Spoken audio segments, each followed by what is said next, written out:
He was never elected. He never sat in the Oval Office.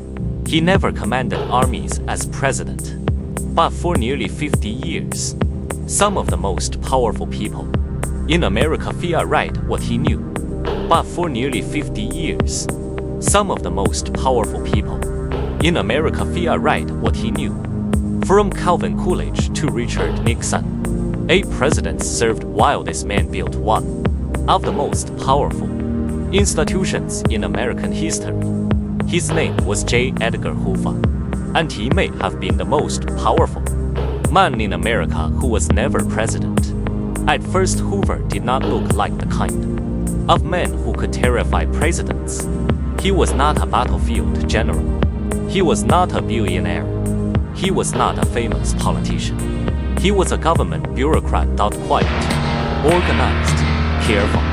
But he understood something that many powerful men did not understand until it was too late. In modern America, power did not only come from votes. It came from information, and Hoover made information his weapon. J. Edgar Hoover was born in Washington, D.C. in 1895. He grew up close to the center of American government.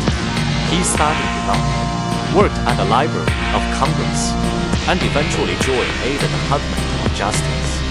From the beginning, Hoover was obsessed with files, records, and organization. He believed that information could be collected, classified, and used to control threats before they became dangerous. To some people, this made him efficient. To others, it made him dangerous. In 1924, Hoover became the head of what was then called the Bureau of Investigation. At the time, the Bureau was weak, disorganized, and damaged by political scandals. Hoover changed that. He wanted professional agents. He wanted discipline. He wanted science.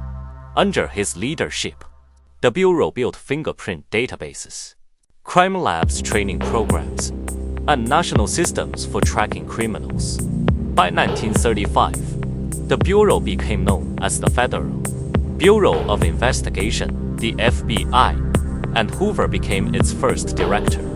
This is where his legend began. During the 1930s, America was obsessed with gangsters. Names like John Dillinger, Babyface Nelson, and Machine Gun Kelly filled the newspapers. Banks were robbed, police were killed. The public wanted heroes. Hoover gave them the FBI. His agents were presented as clean-cut, fearless defenders of law and order. They were called G-men, government men, in newspapers, radio broadcasts, and movies. Hoover turned the FBI into a symbol of modern justice. But he was not just fighting crime. He was building a brand, and at the center of that brand was himself. Hoover understood publicity. He carefully shaped the FBI's image. He made sure the public saw the Bureau as powerful, scientific, and patriotic. But behind the image was something far more complicated. Because Hoover did not only investigate criminals, he investigated ideas.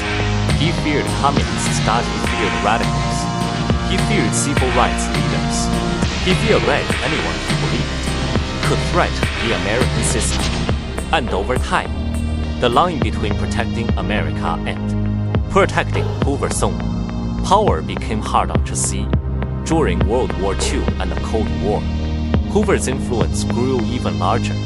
The fear of communism gave him enormous authority.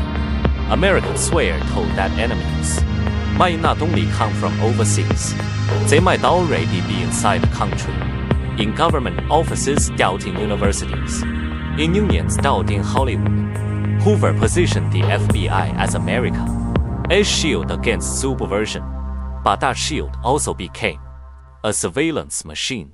The FBI collected files on politicians, activists, writers, celebrities, and ordinary citizens.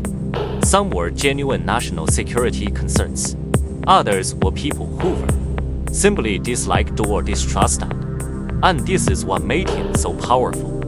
He knew things, he knew scandals, he knew secrets, he knew affairs, political connections. embarrassing rumors and private weaknesses. In Washington, knowledge is power, and Hoover had more knowledge than almost anyone. Presidents understood this. They may not have liked him, but they feared crossing him, because removing Hoover was risky. What did he know? What files did he have? What could become public? No one could be completely sure.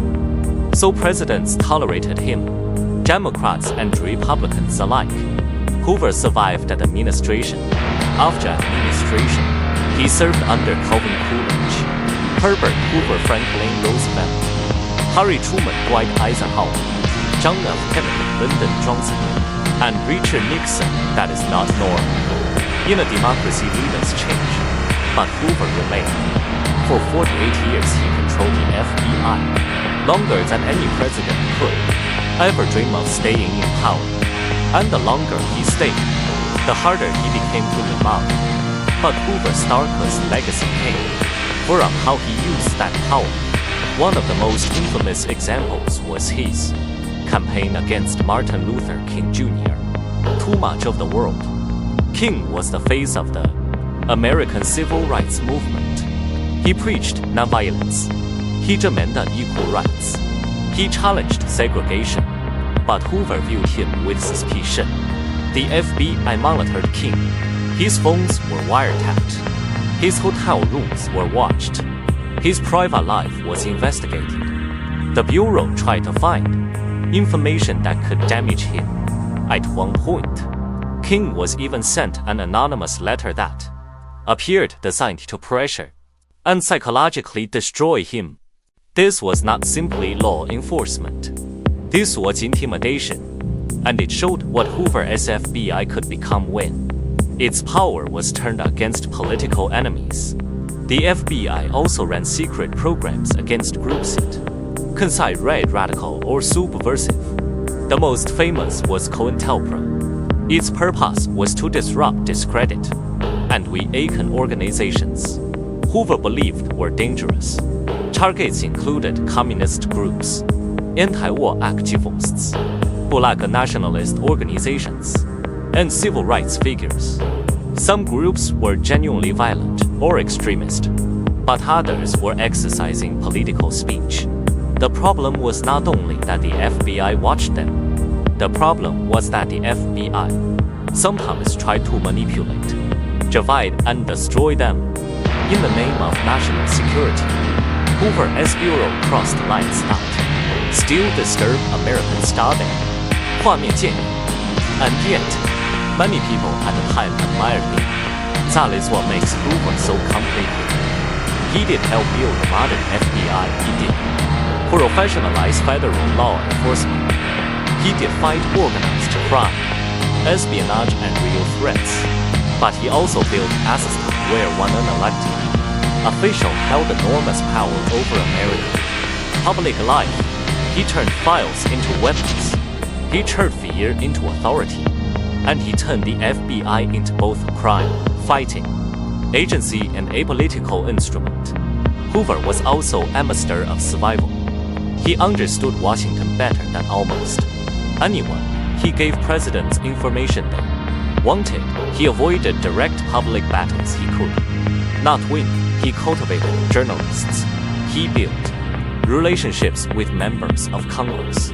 And he made himself appear indispensable. To fire Hoover was to invite danger. To keep him was to accept his power. So America kept him, year after year, decade after decade, until his death in 1972. When Hoover died, the full extent of his power began to come into view. Americans learned more about secret surveillance, political spying, and the FBI's hidden operations. After Watergate and other scandals, the country began asking a disturbing question. How much power should an elected official have? Because Hoover had not seized power in a coup, he had not declared himself dictator, he had not overthrown the government. He had done something much quieter. He had built power inside the system, behind desks, inside files, through secrets, through fear, through the belief that only he could protect America from its enemies. And that may be the most frightening kind of power. The kind people do not notice until it is already everywhere. J. Edgar Hoover's story is not simple. He was not just a villain. He was not just a hero. He was a man who helped create one of the most important law enforcement agencies in the world. But he was also a warning that institutions can become too powerful, a warning that surveillance can be abused, a warning that when one person controls too many secrets for too long, even presidents may become afraid. So was J. Edgar Hoover protecting America? Or was he controlling it? That is the question his legacy still leaves behind.